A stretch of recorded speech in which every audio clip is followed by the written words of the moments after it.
In a quiet little village nestled between rolling green hills and a gentle river, there lived a kind shopkeeper named Mr. Hassan.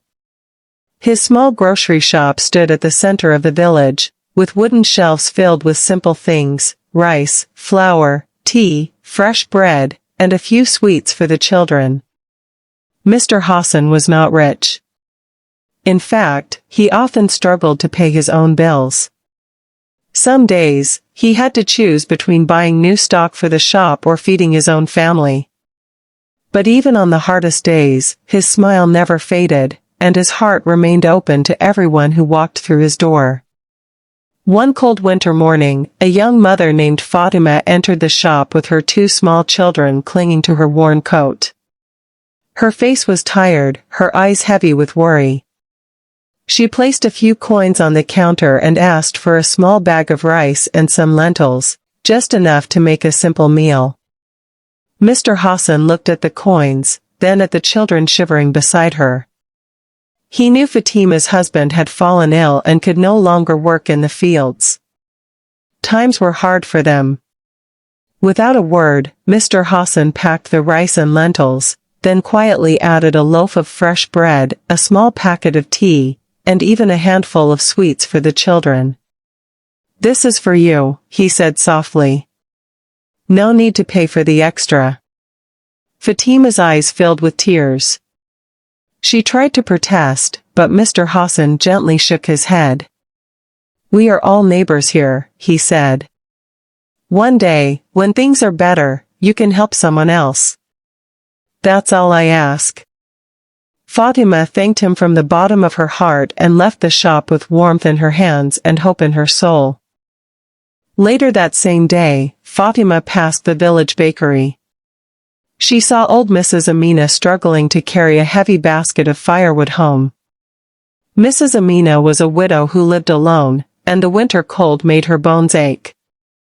Without hesitation, Fatima set down her own bags and helped carry the firewood all the way to Mrs. Amina's small house. She even stayed to light the fire and make a cup of hot tea using the packet Mr. Hassan had given her. Mrs. Amina smiled for the first time in days. "You are an angel," she whispered. Fatima replied, "I'm only passing on the kindness that was shown to me today." The next morning, Mrs. Amina felt stronger. She baked a large tray of her special sweet bread, the kind everyone in the village loved. She wrapped half of it carefully and took it to the home of young Tariq, a boy who helped his father on their small farm.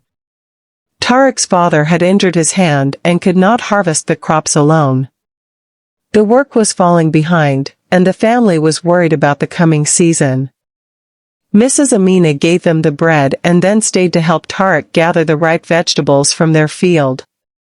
Together, they filled 2 baskets before the sun grew too hot. Tariq's father was deeply grateful. "How can we ever repay you?" he asked. Mrs. Amina smiled and said, "Just help someone else when you can." A few days later, Tariq was walking home from school when he noticed the village teacher, Miss Layla, looking sad beside the river. Her bicycle had a flat tire, and she had no way to get home before dark. Tariq remembered the kindness that had reached his family. He quickly ran to his father's shed, borrowed a repair kit, and returned to fix the tire himself. It took time and patience, but soon the bicycle was ready. Miss Layla thanked him with tears in her eyes. "You've saved my day, Tariq," she said. He shrugged shyly and replied, "Someone helped my family recently. I'm just passing it on." That evening, Miss Layla sat at her desk preparing lessons for her students.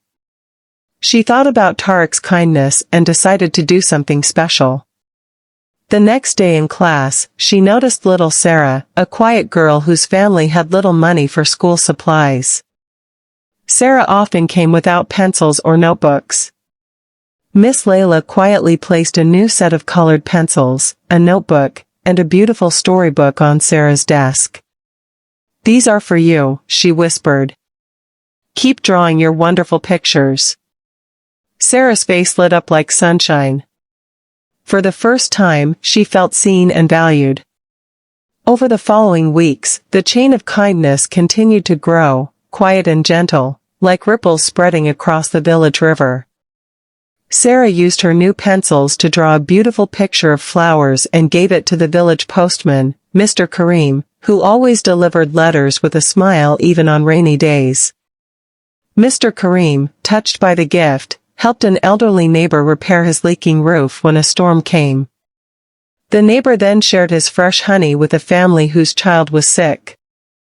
And so it went, small acts, quiet gestures, each one born from the one before. One day, many months later, Mr. Hassan's shop faced its greatest challenge. A terrible flood from heavy rains damaged the roof and ruined much of his stock. Water soaked the floors, and bags of rice and flour were lost. Mr. Hassan stood in the doorway, looking at the mess, wondering how he would rebuild.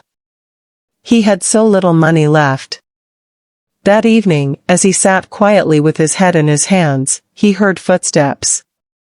One by one, villagers began to arrive, Fatima with bags of rice, Mrs. Amina with fresh bread, Tariq and his father with vegetables, Miss Layla with tea and supplies, Sarah with her bright drawings to decorate the walls, and many others bringing whatever they could spare. They worked together through the night and the next day, cleaning, repairing, restocking the shelves. By the end of the week, the shop looked better than before. Mr. Hassan could not hold back his tears. "Why have you all done this for me?" he asked. Fatima stepped forward and placed her hand on his shoulder. "Because you started it," she said softly. "Your kindness to me that winter day spread through our village like light. Now it has come full circle." From that day on, the village felt even closer, warmer, stronger. People smiled more, helped more, and remembered that even the smallest act of kindness could grow into something beautiful that touches every heart. And Mr. Hassan, standing behind his counter once again, knew that true wealth was not in money or goods, but in the love we share with one another.